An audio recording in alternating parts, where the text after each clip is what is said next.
할렐루야. 오늘도 좋은 하루를 주신 주님께 감사드립니다. 마가복음 4장 26절로 29절 말씀 묵상합니다. 제가 봉독하겠습니다. 또 이르시되 하나님의 나라는 사람이 씨를 땅에 뿌림과 같으니 그가 밤낮 자고 깨고 하는 중에 씨가 나서 자라되 어떻게 그리 되는지를 알지 못하느니라. 땅이 스스로 열매를 맺되 처음에는 싹이요 다음에는 이삭이요 그 다음에는 이삭에 충실한 곡식이라. 열매가 익으면 곧 낫을 대나니 이는 추수 때가 이르렀음이라. 예수님께서 다시 씨앗 비유를 가르치십니다. 이번에는 하나님 나라가 어떻게 자라게 되는지에 대해서 말씀하고 계십니다. 마치 4장 전체의 가르침이 여러 비유로 가르치신 것들이지만 서로 연결된 듯이 보이고 있습니다. 첫 번째 씨 뿌리는 자의 비유를 통해서 하나님 나라를 받아들이는 사람과 받아들이지 않는 사람이 있다. 그리고 등불의 비유를 통해서 이것들은 다 드러나게 될 것이다. 특별히 말씀을 받아들이는 그러한 사람들도 드러나게 될 것임을 말씀해 주셨습니다. 그리고 오늘 비유를 통해서 하나님 나라가 어떻게 성장하게 되는지에 대해서 가르치시고 있습니다. 성장해야 모든 사람들이 다 볼 수 있게 되지 않겠습니까? 더구나 지금은 예수님 앞에 있는 무리들, 12 제자와 예수님을 따르는 사람들, 적은 무리일 뿐입니다. 예수님께서 하나님 나라가 사람들 안에서 어떻게 자라고 성장하게 되는지 씨앗이 자라는 것에 비유하여서 가르치시는데 여기에 두 가지 포인트가 있습니다. 첫째로 씨앗이 자라는 것은 사람들이 알지 못하고 단지 자고 일어나면 자라 있다. 이렇게 말씀하십니다. 27절이죠. 그가 밤낮 자고 깨고 하는 중에 씨가 나서 자라되 어떻게 그리 되는지 알지 못하느니라. 우리는 이제 자라게 될 것이다 이렇게 말하면 어떻게 해야 자랍니까? 어떤 과정을 겪어야 합니까? 또 자라는 것을 어떻게 하면 알 수 있습니까? 이러한 질문들을 갖습니다. 우리는 자라면서부터 과학적인 사고, 그래서 관찰하고 무엇인가 이유를 알아야 되는 그러한 훈련을 받고 있어서 그런지 항상 질문들이 생깁니다. 하지만 하나님 나라가 사람들의 삶 가운데서 자라는 것은 사람들의 관찰이나 혹은 사람들의 계획이나 사람들의 통제를 통해 이루어지는 것이 아님을 분명히 말씀하십니다. 사람들은 그저 하나님 나라가 자라는 것을 목도하고 증인이 될 수 있을 뿐입니다. 마치 저절로 자라는 것 같다. 주님께서 이렇게 말씀하고 있습니다. 그러면 우리가 할 수 있는 것이 아무것도 없네요.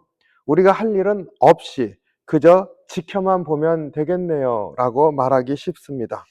하지만 그렇지가 않습니다. 그 두 번째 부분이죠. 사람이 할 일이 있습니다. 28절에 땅이 스스로 열매를 맺되 처음에는 싹이요 다음에는 이삭이요 그 다음에는 이삭에 충실한 곡식이라. 땅이 스스로 열매를 맺는다. 이 말씀이 중요합니다. 씨앗이 자라게 되는 데는 우리가 잘 아는 것처럼 씨앗이 좋은 씨앗이어야 되죠. 그리고 비도 적절하게 오고 햇빛이 좋아야 하고 바람이 잘 불어야 되고 여러 가지 자연 조건들이 맞아야 합니다. 하지만 우리가 잘 알듯이 하나님께서 이 모든 것들을 하십니다. 단지 한 가지 사람이 해야 될 부분이 있습니다. 그것은 곧 땅이라 이렇게 말씀하신 부분입니다.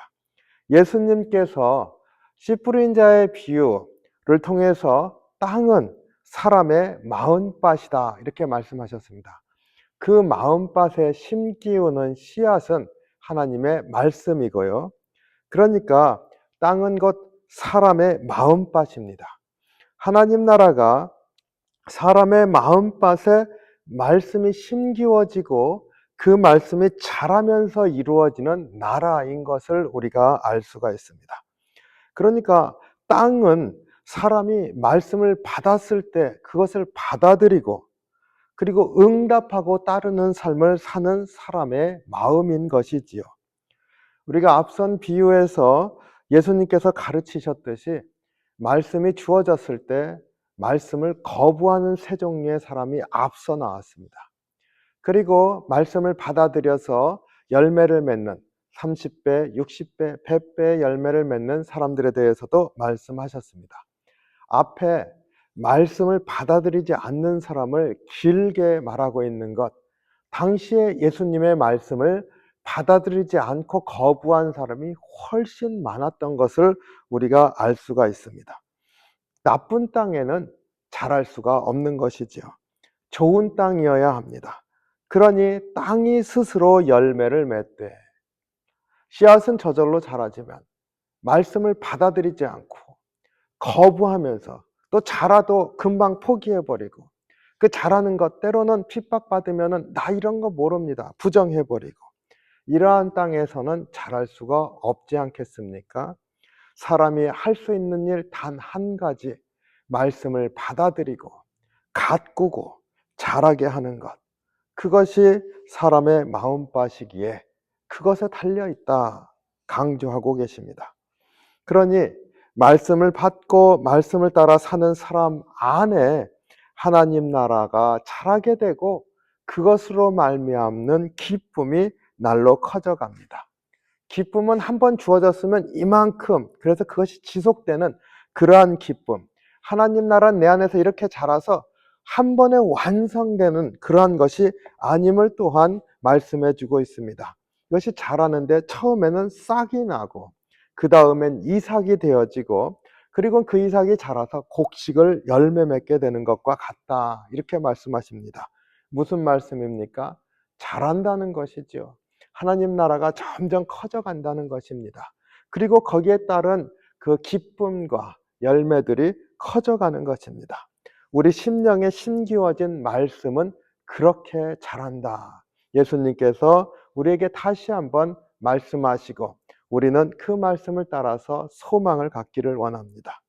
어떻게 하나님 나라가 마음에서 자랄 수 있습니까?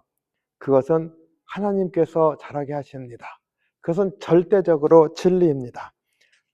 자고 일어나면 자라있는 것을 볼 수 있다 말씀하셨습니다. 믿으시기 바랍니다. 그러나 다만 한 가지, 내가 할 일, 마음을 지키고 말씀을 따르고자 하고 그 말씀에 따른 삶을 만들어가고 가꾸는 일, 그것이 우리가 할 일이고 거기에 달려있다. 하나님은 하나님이 하시는 모든 일들을 우리를 위해서 충분하게, 아니 넘치게 하시니까 너희들이 할 일, 말씀을 받고 받은 대로 가꾸고 성장하라. 우리의 목표 지점이 있습니다. 추수할 곡식이 많아지는 때를 향해서 자라나는 것이죠. 사도 바울은 내가 뒤에 한 것 돌아보지 않는다, 앞에 예수 그리스도를 표대 삼아서 달려가고 있노라 말씀했습니다. 아마 추수할 곡식이 많아지는 때를 향해서 달려간다, 이 말과 같은 줄로 압니다. 예수님께서 이 말씀을 누구에게 했습니까?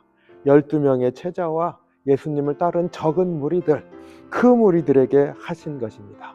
너희 안에 하나님의 나라가 자라고 있단다. 너희 안에 하나님께서 기뻐하시는 그 추수할 때가 약속되어져 있단다.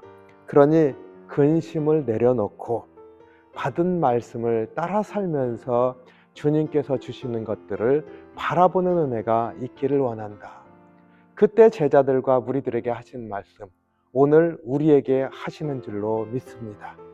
다시 한번 내게 주신 말씀 붙들고 잘하고 있음을 확신하면서 주님 바라보면서 나아가는 귀한 하루가 되시기를 주님의 이름으로 축원합니다.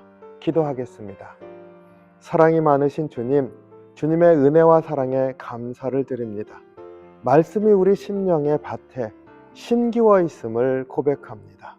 말씀이 잘하고 있음을 고백합니다. 내가 잘하게 하는데 직접적으로 하는 것 아무것도 없고, 내 노력을 기울이는 것 하나님 아무것도 없지만 하나님께서 잘하게 하시는 것을 믿습니다. 다만 말씀에 순종하고 마음을 잘 지키면서 가꾸는 저희들 되게 하셔서 모든 것이 너의 땅에 달려있단다 하신 주님의 말씀을 마음에 새기고, 주님, 내가 믿음으로만 나아갈 수 있게 인도해 주시옵소서. 주님 앞에 고백하는 귀한 하루를 살 수 있도록 지켜 주시옵소서. 주님, 오늘도 믿음으로 승리하는 저희 될 수 있도록 인도해 주시옵소서. 감사드리며 예수님 이름으로 기도하옵나이다. 아멘.